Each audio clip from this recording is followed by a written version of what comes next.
হযরত আদম আলাইহিস সালাতু ওয়াস সালামকে সৃষ্টি করলেন, ফেরেশতাদেরকে বললেন তোমরা আদমকে সিজদা করো। ফেরেশতারা আদম আলাইহিস সালাতু ওয়াস সালামকে সিজদা করলো। আল্লাহ পাক রব্বুল আলামিন যখন ইবলিসকে বলল তুমি আদমকে সিজদা করো, ইবলিস আল্লাহ পাক রব্বুল আলামিনের আদেশকে অস্বীকার করলো, অমান্য করলো। নাউযুবিল্লাহ বলবেন না? নাউযুবিল্লাহ। প্রিয় হাজির, তো আল্লাহ পাক রব্বুল আলামিন ইবলিসকে বিতাড়িত করে দিয়েছে, বের করে দিয়েছে। তো ইবলিস আল্লাহ তাআলার সঙ্গে চ্যালেঞ্জ দিয়েছে যে আপনি আপনার বান্দাদেরকে যেই উদ্দেশ্য নিয়ে সৃষ্টি করেছেন যে তারা আপনার ইবাদত করবে, আপনার বিধান হুকুম মেনে চলবে, তাদেরকে আমি অসওয়াসা দিয়ে, প্রবঞ্চনা দিয়ে তাদেরকে আমি গুনার কাজ করাবো, নাউযুবিল্লাহ। যাতে করে আপনার যে উদ্দেশ্যটা কি না হয়, সফল না হয়। যদি বলেন না নাউযুবিল্লাহ। নাউযুবিল্লাহ। প্রিয় হাজির, তো আমরা দুনিয়াতে যারা আছি, আমাদের জীবনে চলার পথে বসা কথাবার্তা বিভিন্ন সময় আমাদের বিভিন্ন ভুল ত্রুটি হয়, আমলের ক্ষেত্রে বিভিন্ন বিষয় আমাদের ভুল ত্রুটি হয়ে থাকে।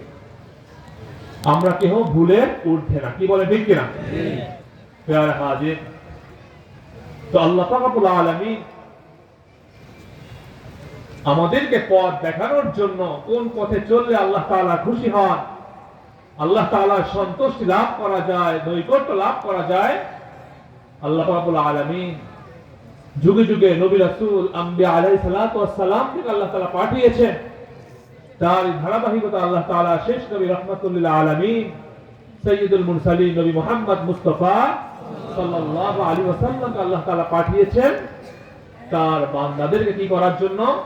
পথ দেখানোর জন্য।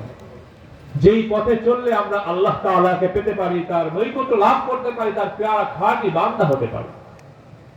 প্রিয় হাজির, আমরা যারা আহলে সুন্নাত ওয়াল জামাতের আদর্শ লালন করি, আকীদা পোষণ করি, আমাদের আকীদা, আমাদের বিশ্বাস সমস্ত নবী রাসূল আম্বিয়া আলাইহিস সালাতু ওয়াস সালামগণ তারা নিষ্পাক মাসুম, কি বলেন ঠিক কিনা? জি। প্রিয় হাজির, কিন্তু রাসূল পাক সাল্লাল্লাহু আলাইহি ওয়াসাল্লাম তিনি প্রত্যেক দৈনিক কম পক্ষে 70 বার থেকে তার অধিক পরিমাণে তিনি ইস্তেগফার করতেন, তওবা করতেন। সুবহানাল্লাহ। তার মানে কি রাসূল গুনাহ করেছে? জি না। প্রিয় হাজির, তিনি তার উম্মতদেরকে তালিম দেওয়ার জন্য, শেখানোর জন্য তিনি প্রত্যেক দৈনিক তিনি কম পক্ষে 70 বার থেকে তার অধিক 100 বার তিনি কি করতেন? ইস্তেগফার করতেন, তওবা করতেন। সুবহানাল্লাহ। প্রিয় হাজির, আল্লাহ পাক রব্বুল আলামিন তার বান্দাদেরকে সৃষ্টি করেছেন